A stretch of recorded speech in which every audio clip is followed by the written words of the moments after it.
Centro anch'io, centro anch'io.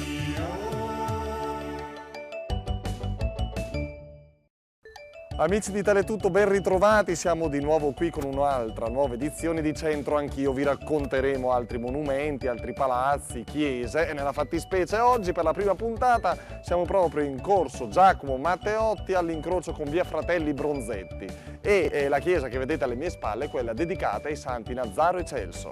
Centro anch'io.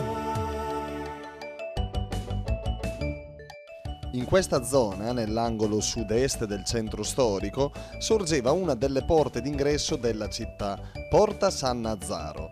Fin dal 200 infatti, qui nei pressi delle mura cittadine, c'era una cappella dedicata al culto dei santi Nazzaro e Celso. Fu sotto la direzione del vescovo Berardo Maggi nel 300 che iniziò l'edificazione della chiesa attuale, che fu poi ampliata durante il Rinascimento. Alle decorazioni della chiesa lavorano parecchi artisti locali, ma è nel 500 che giunge qui il capolavoro che ancora è conservato dentro l'edificio, cioè il Polittico Averoldi di Tiziano. Il committente fu Altobello Averoldi, che fu vescovo di Pola, ma era originario di Brescia, grande stimatore d'arte e collezionista. Sempre a lui dobbiamo le opere di Paolo Cailina il Vecchio, Romanino e Moretto. L'attuale facciata è di fine Settecento in stile neoclassico, poiché la chiesa originale fu praticamente distrutta dall'esplosione della polveriera di Porta San Nazzaro, avvenuta il 18 agosto 1769. Ecco, allora, il primo detto popolare di questa nostra nuova edizione è "Da Gallard alla gata per fare il tenier de Könt". Restate con noi, un break pubblicitario brevissimissimo e poi torniamo. Restate qui. Centro anch'io.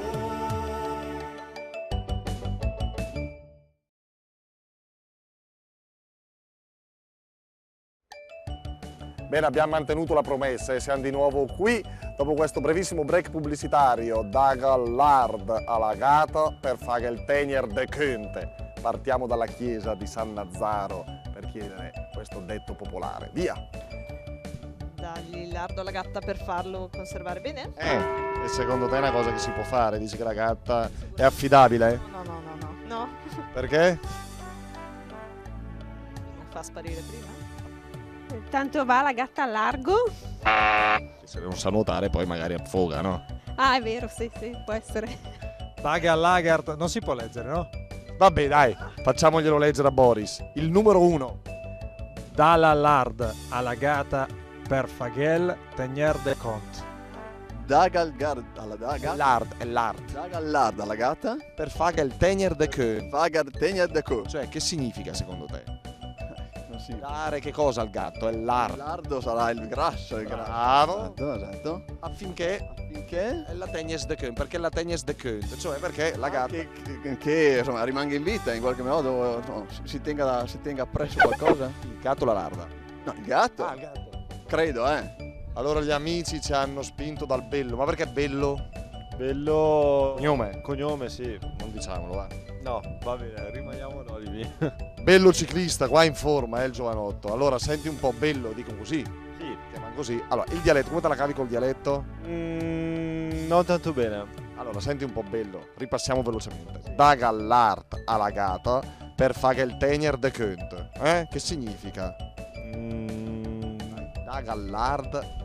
Dai il lardo alla gatta Grande e bello, per per, fare il tenier de Könt. Cioè, tenerlo in considerazione. e secondo te la gatta che se ne fa del lardo? Quindi? Niente, cosa se fa il lardo?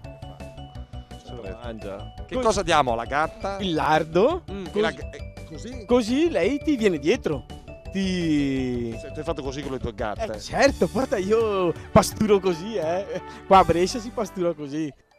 Da Gallard alla gatta perché la tenies de Könt, ovvero consegnare del lardo alla gatta perché lo custodisca. Ebbene, la cosa è abbastanza improbabile, no? Significa sprecare un bene in modo più che scriteriato. Si sa che i gatti sono ghiottissimi di lardo, illusorio pensare che il gatto o la gatta lo custodisca e non lo mangi.